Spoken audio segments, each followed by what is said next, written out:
அண்ணே நான் விவசாய வேலை தானே பாக்குறேன், அன்னைக்கு என்னைக்கு கூலி வேலைனே, வேலைக்கு போனா தானே வீட்டுல அடுப்பறி அந்த நிலைமையில இருக்கனே, நான் என் பிள்ளைய கொண்டு விட்டாயினே, என் பிள்ளைக்காகத்தானே நான் போட்டு கஷ்டப்பட்டேன், என் பிள்ளைய போச்சுனே, யாருமே என்ன வரலனே.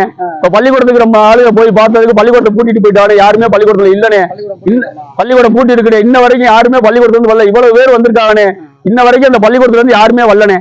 2 டீச்சர் இருந்தாங்க, டீச்சரை கேட்டதுக்கு நாங்க அரை நேரம் தான் வேலை அப்படின்னு சொல்றாங்க. எனக்கு அந்த யாருன்னு ஸ்கூல்ல இருந்தானே ஒரு வண்டியில இருந்து அடிச்சாங்கனே, வண்டிக்கார் செய்வாரா இல்ல வேற ஸ்கூல்ல இருந்து பேசுறோம்னு சொன்னாங்கனே, ஸ்கூல்ல இருந்து பேசுறோம்னு சொன்னாங்க. ஆனா வந்து யாரு இன்ன வரைக்கும் அந்த ஆள் இங்க வரவே இல்லனே. உங்களுக்கு எனக்கு உங்க பையனுக்கு வந்து பிக்ஸ் வந்துருக்குது, நாங்க சிஹெச் கூட்டு போறோம் வாங்க அப்படின்னு சொன்னாங்கனே. நாங்க உடனே வந்துட்டோம், நீங்க வந்து பார்த்தா எதுவுமே இல்லனே. வாயில இருந்து எல்லாம் ரத்தம் வந்துருக்கேன், பிக்ஸ் எல்லாம் வரலனே, அவனுக்கு வாயில இருந்து ரத்தம் வந்துருக்கு, கண்ணமெல்லாம் எனக்குள்ள உறைஞ்ச மாதிரி இருக்குனே. பாட்டுல இல்லனே, யாருமே இல்ல. எனக்கு 3 பிள்ளைங்க, 2 பொண்ணு 1 பையனே. இவனை தானே நான் இங்கிலீஷ் மீடியத்துல படிக்க வச்சேன்.